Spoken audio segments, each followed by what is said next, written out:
Hey guys, sorry if I look a little crazy. I just got back from the Tate McRae concert in Edmonton. It was amazing. It is currently almost 5 a.m. right now, but I just cannot sleep because I have something on my mind that I need to talk to you guys about today. So please sit down, relax, and let's break it down together.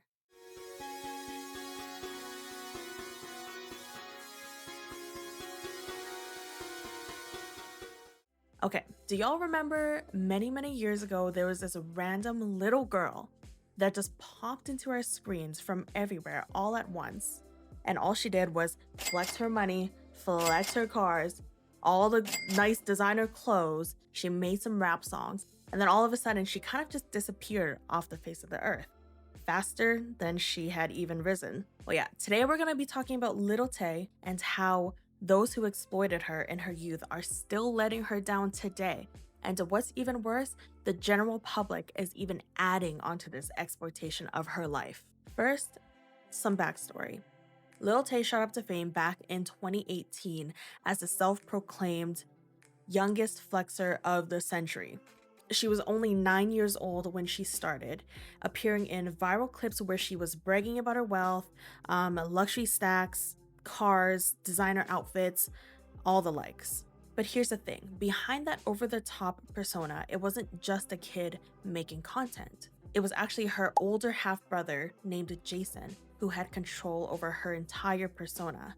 He created all the scripts for everything she was to say, instructed her on how to act, and was even the one behind the camera of most of her videos. He was the architect of the Little Tay brand, teaching her exactly how to provoke reactions online, whether that be negative or positive. Many saw these videos as comedy or satire, but others saw a child being molded to fit a personality just for internet clout. And her being a child, she would of course have no understanding of what the long-term effects were of having this kind of persona. The crazy thing, it wasn't just her brother that was starting to take control over Little Tay's life. After seeing her rise to fame, her mother also got in on the act. She was a real estate agent, and she was allowing her daughter, Little Tay, to pose in front of her clients' luxury houses and cars without any permission whatsoever. And eventually, she lost her real estate job over this. Her father was less supportive of this online persona,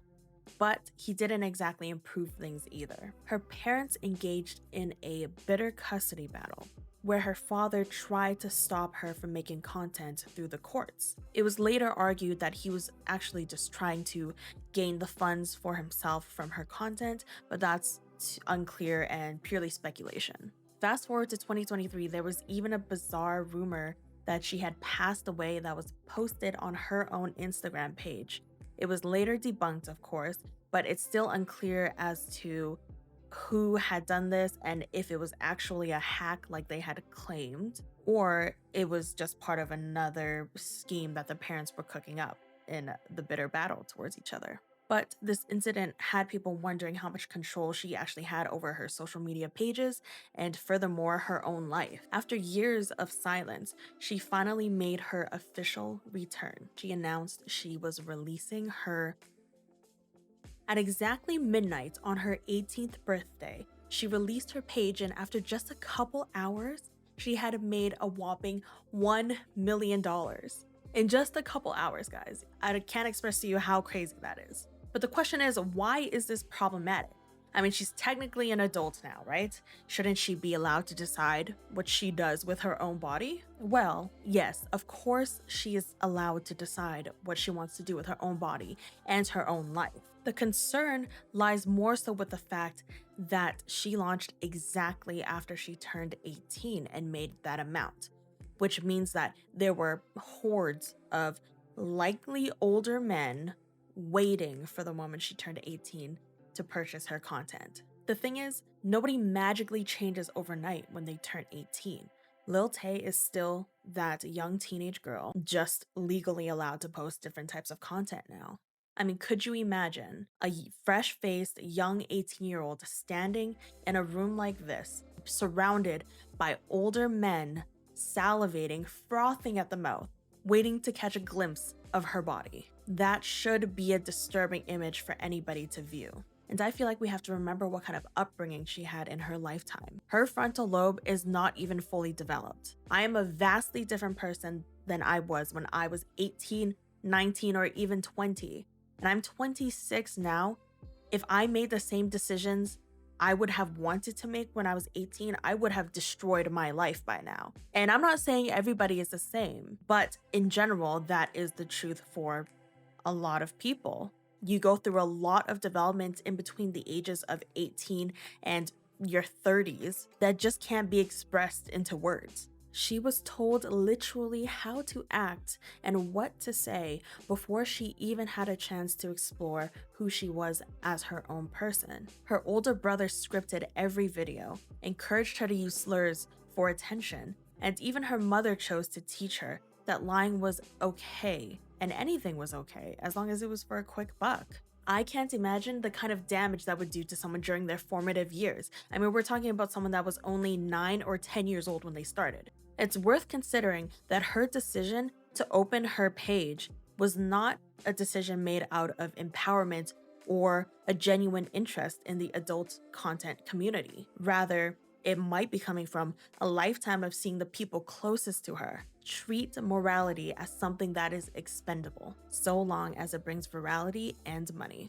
And let me be clear, I fully support adult entertainment workers. This is not to shame or bash them for their choices. But even professionals in the industry will tell you to be absolutely certain before you step into the world. Because once everything about you is exposed in that way, there's often no going back. And with it can come past that easily lead toward darker struggles, such as substance abuse and various addictions. I want to share with you guys what Allison Stoner, a previous actress for Disney Channel who worked on films such as Camp Rock, had to say about her experience with sexual exploitation when she was a young girl. The onset of puberty has turned my waist and my bust into the main objects of attention and inspection.